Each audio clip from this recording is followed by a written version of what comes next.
Like, they're out there tanking, but yet the Mystics are now better than they were last year. They're much better than they were last year. They were 14 and 26 last year. Like, they were 14 and 26. They already have 15 wins on this season. They were much better, and a lot of reasons. Look, Kiki Riefen's been great. Kiki Riefen's been great, and a clear third in rookie of the year. Like, there's no question that who the top three are, but there's no reason for Paige to be number one. There's none. Like, Paige Bueckers, I kid you not. The discussion surrounding this season's Rookie of the Year award has reached a critical juncture, with compelling arguments emerging that challenge the conventional narrative. While Paige Bueckers entered the season as the overwhelming favorite, requiring little more than basic participation to secure the honor, recent developments suggest Sonia Citron presents a stronger case for the prestigious recognition. Citron currently stands on the verge of achieving a rare statistical milestone, approaching the exclusive 50-40-90 club that has only been reached once before in league history by Elena Del Don. This remarkable shooting efficiency demonstrates a level of precision that few rookies have ever displayed during their inaugural campaigns. The Washington Mystics significantly downsized their roster during the offseason, releasing numerous veterans and accumulating draft picks rather than pursuing immediate competitiveness. Despite these apparent rebuilding moves, the franchise has dramatically improved upon their previous season's 14-26 record, already surpassing that win total with 15 victories and counting. No reason for Paige to be number one. There's none. Like, Paige Bueckers, I kid you not, has scored less points. Or she scored less? I don't know if she scored less points, but it's within single digits either way. She's taken 50 more shots than Citron to score within 10 points difference. And people are like, oh, Citron's not the first option. Yes, she is. She just makes shots down the stretch. Paige Bueckers shoots, like, Paige Bueckers make a three-pointer challenge level impossible. Like, if you look at these two games last night, the Dallas Wings versus the Vegas Aces, they're like, oh, Paige is. This transformation occurred primarily due to individual excellence rather than organizational upgrades. Multiple factors contribute to Washington's unexpected success. Shakira Austin's defensive improvements have provided valuable interior presence, establishing her as a clear third option in rookie rankings discussions. However, the primary catalyst remains Citron's exceptional performance levels throughout various game situations. Statistical comparisons reveal interesting disparities between the leading candidates. Bueckers has attempted approximately 50 additional field goals while producing nearly identical point totals, highlighting efficiency concerns. Look at these two games last night. The Dallas Wings versus the Vegas Aces. They're like, oh, Paige's carry job is, Paige is carrying like nothing. Nobody else is doing anything on the team. Like, man, Maddie Siegrist had 23 points. Paige had 18 points on 18 shots.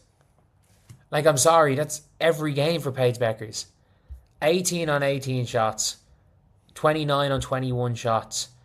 0 3-pointers made. Like, she went 2 of 4 from 3 against the Mystics. Fair enough. Fair enough. Critics argue that Citron operates as Washington's primary offensive option, particularly during crucial fourth-quarter moments when games are decided. Bueckers' three-point shooting struggles have become increasingly apparent throughout recent contests. Her shooting percentages from beyond the arc remain concerning, with multiple games featuring 0 made three-pointers despite numerous attempts. Recent performances include challenging shooting nights where efficiency suffered significantly. Conversely, Citron has demonstrated remarkable consistency, particularly during high-pressure situations. Her fourth-quarter scoring averages since the All-Star break have established her among the league's most reliable clutch performers. 17 on 9 shots, cool. 15, 21, 16 on 19 shots against the Indiana Fever. 8 of 18, 6 of 19. She just doesn't shoot the three ball even. Whereas if you look at Sonia Citron again against the LA Sparks willed them to a win. 24 points, 10 in the fourth quarter. She's been the best fourth quarter player in the WNBA this year. She's averaging 20 a game since Brittany Sykes is gone, which is the All-Star. Recent games showcase this reliability, including a 24-point effort against Los Angeles with 10 fourth-quarter points that secured victory. The defensive comparison further favors Citron, who regularly guards opposing teams' primary scorers while maintaining offensive productivity. Her size advantage and defensive versatility provide additional value beyond statistical contributions. Meanwhile, questions persist regarding Bueckers' defensive impact and overall team improvement correlation. Team success metrics present perhaps the strongest argument for recognizing Citron's contributions. Dallas Wings entered the season with higher expectations than Washington, yet their record reflects minimal improvement despite Bueckers' presence. Which is the All-Star break. There's not, in my opinion, there's not enough in difference in points per game. There's 3.5 difference in points per game. Citron's a much better defender. Much better defender. Like, she takes on the best opposition and she's willing her team to wins. There's a difference between Paige Bueckers, who has led her team from the dizzying heights of second last, from second last to the dizzying heights of third last, and coming in. Notably, some of Dallas's most impressive victories occurred without their rookie sensation, suggesting limited individual impact on team performance. Washington's improvement directly correlates with Citron's availability and performance levels. Her absence creates noticeable gaps in offensive production and defensive stability, demonstrating genuine irreplaceability. Recent contests highlight this dependency, as her scoring surges often coincide with team victories. Efficiency statistics strongly support Citron's candidacy across multiple recent performances. Games featuring exceptional shot-making percentages while maintaining high volume demonstrate rare combination skills typically associated with veteran players rather than first-year professionals. And coming into this season, every single person expected the Wings to be better than the Mystics. They did. The Mystics were trying to tank. And it doesn't matter if they're trying to tank. Sonia Citron will not let them tank. Paige Bueckers, whether Paige Bueckers is there or not, does not affect how good the Dallas Wings are. The Dallas Wings are one of their biggest wins this season when she didn't play. Whether she's there or not does not matter. Whereas with Sonia Citron, she is the player. She's the reason they're winning games. She's the one coming. Her recent shooting displays include multiple contests with outstanding three-point accuracy on significant attempts. Awards voting historically considers various factors beyond pure statistical production. However, traditional metrics favor candidates who demonstrate clear improvement correlations with team success. The disparity between preseason expectations and actual results creates an interesting dynamic regarding narrative influence versus performance evaluation. Historical context suggests rookie recognition typically aligns with predetermined favorites rather than season-long excellence. She's the one coming up down the stretch of big plays, whether it be on defense, whether it be on offense with passing, whether it be hitting big shot after big shot. Like Sonia's last couple of games, 4 of 13 against the Valkyries and lost. Bad game. But she had 3 points or something going into the fourth quarter, and she had 12 points and hit back-to-back threes to make it a 2-point game and bring them back into the game. Like, even on a bad game, she's carrying them.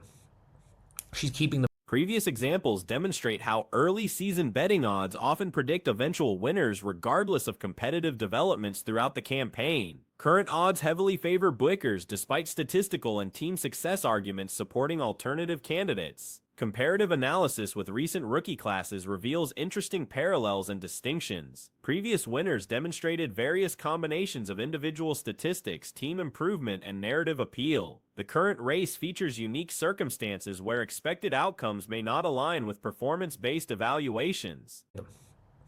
She's keeping them in it. Against the Indiana Fever, 9-point fourth quarter. 21 points against the Washington Mystics, against the LA Sparks. 10-point fourth quarter. And she is 5 of 6 from 3. 3 of 5 from 3. 1 of 3, 1 of 2, 4 of 5. Like, she has 26 points on 12 shots. 18 on 10. 15 on 13. All WNBA team selections present additional complications as recognition often extends beyond rookie-specific honors. Established veterans with superior team records and statistical production compete for limited spots, creating scenarios where rookie impact may be undervalued relative to experienced players' contributions. The efficiency versus volume debate continues influencing perception regarding rookie contributions. Traditional box score statistics may not fully capture defensive impact, clutch performance, or teammate improvement facilitation. Advanced metrics and situational statistics provide additional context for evaluating overall value. 6 straight. And losing 6 straight still gives us a puncher's chance at the playoffs. We got 3 games below 500. It just means that I think beating the Sky and the Mystics in our last 3 games is a key. And then last game of the season, when the Lynx have all their players rested, we might need to win that game. Like, I think it's going to be like that. Like last year when the Atlanta Dream needed to beat the Liberty in the last game of the season to make the playoffs, and what we saw. Market expectations significantly shape preseason narratives, creating momentum that often persists regardless of actual performance developments. Media coverage patterns and fan engagement levels frequently correlate with predetermined storylines rather than objective season-long evaluations. International comparisons with previous exceptional rookies highlight the rarity of immediate impact players. Historical precedents include multiple All-Star selections, MVP consideration, in the last game of the season to make the playoffs, and what we saw was the Liberty we saw the Liberty rest their starters in the Dream one. But the Fever are playing the Lynx, the Storm, the Sparks, the Valks, the Mystics, the Mercury in their next 6 games. Like, if the Fever can come out of those 6 games above 500, which means they go 2-4. Like, if they go 2-4 in those 6 games, that should be seen as a W, as a win. Despite compelling statistical and team success evidence supporting alternative candidates, established narratives often maintain influence throughout entire seasons. Ultimately, this discussion illuminates the complex relationship between individual excellence, team success, and awards recognition in professional basketball. The tension between expected outcomes and actual performance creates fascinating debates about merit-based evaluation versus narrative-driven decision-making. The current discussion centers on whether Indiana should pursue playoff contention or consider strategic positioning for draft lottery benefits. Recent results suggest the team remains firmly within playoff consideration, positioned equally distant from third-place standing as from missing postseason entirely. 4 in those 6 games, that should be seen as a W, as a win. Going 2-4. I don't think, look, I think the Fever, this is Courtney Williams' team right now without Nafisa Collier, and like, whatever you want to say about Courtney Williams is a player that I don't think there's a player that is more money and clout driven in the league than Courtney Williams, and I mean that in a good way. Like, she is going to want to drop 40 twice against the Indiana Fever. Current playoff mathematics indicate Indiana needs only avoid losing all remaining contests against Vegas, Seattle, and Los Angeles to secure postseason participation. Yesterday's victory over Connecticut, despite the opponent's 6-27 record, represents meaningful progress given the team's recent struggles. Even a 6-game losing streak would maintain reasonable playoff chances, requiring the team to finish just 3 games below .500. Key upcoming matchups include games against Chicago and Washington, both viewed as winnable contests. The season finale against Las Vegas presents potential complications if the Aces rest primary players, similar to Atlanta's playoff-clinching victory over New York when Liberty starters were held out last season. I mean that in a good way. Like, she is going to want to drop 40 twice against the Indiana Fever.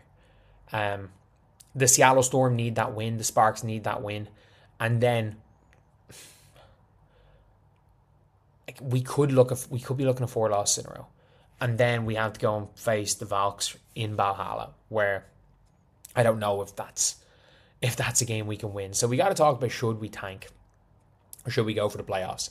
Because if you look at the WNBA draft, if you're looking right here, as of right now, they are predicted. The remaining schedule features challenging opponents: Las Vegas, Seattle, Los Angeles, Dallas, Washington, and Phoenix.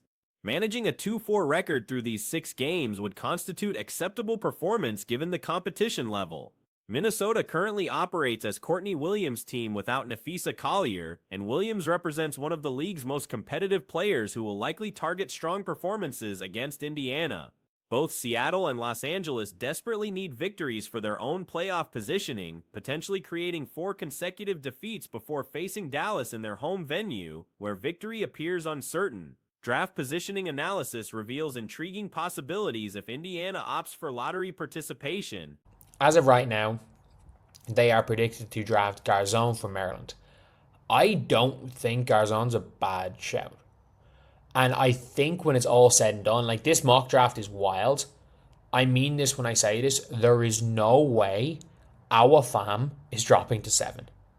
Like, our fam is, if you look at any actual mock draft, this is just on tankathon.com, they just have names. Any actual mock drafts, our fam's 1.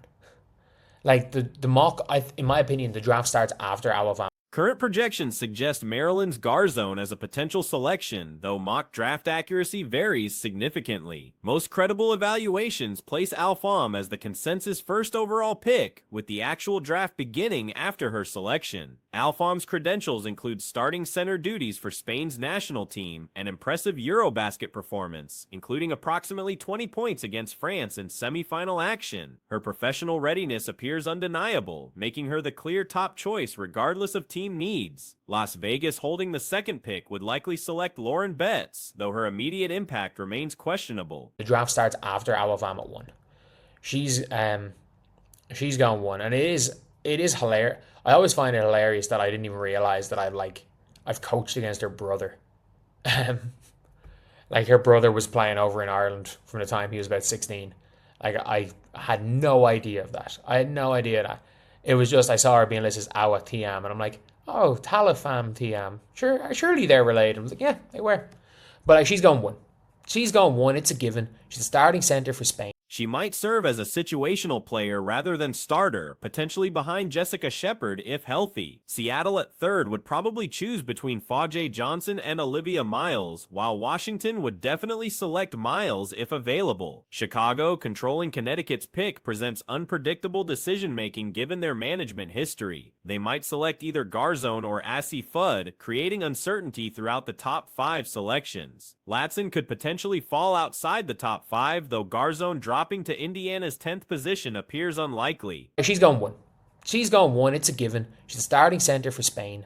She had like 20 or something. Was it in the semis or the final of Eurobasket? I think it was the semi. She had like 20 on France. She's going 1. Like, the draft starts after our fam. And if the Lynx somehow get the number 2 pick, I think the Lynx will probably... I don't think the Lynx are going to take an AZ Fudd. I think the Lynx will take a Lauren Betts at 2. And I don't think the Lynx will start Lauren Betts. I think she's going to... Her archetype as a lengthy shooter with defensive capabilities mirrors last year's Sonia Citron selection. Players whose college performance exceeded expectations but whose professional translation seemed obvious in retrospect. Indiana's draft strategy should prioritize best available talent over specific positional needs, with exceptions for Betts and Miles. Miles presents questionable fit alongside Clark, requiring dominant ball handling that conflicts with Clark's optimal usage. Better complementary options would include players like Julie Alamont or Grace Burgers, pass-first guards, who facilitate rather than create. The Mario Chalmers versus Steve Nash comparison illustrates the preference for supporting rather than competing ball handlers. To be a situational player. I think she might not even be the first pick off the bench with Jess Shepard if Jess Shepard comes back. I think they'll take a Lauren Betts though. Let's just say 3 then, Storm. I think the Storm are more likely to take a Flau'jae and take Olivia Miles. The Mystics, yes. The Mystics will take Olivia Miles if she's there. The Sky with the Connecticut pick.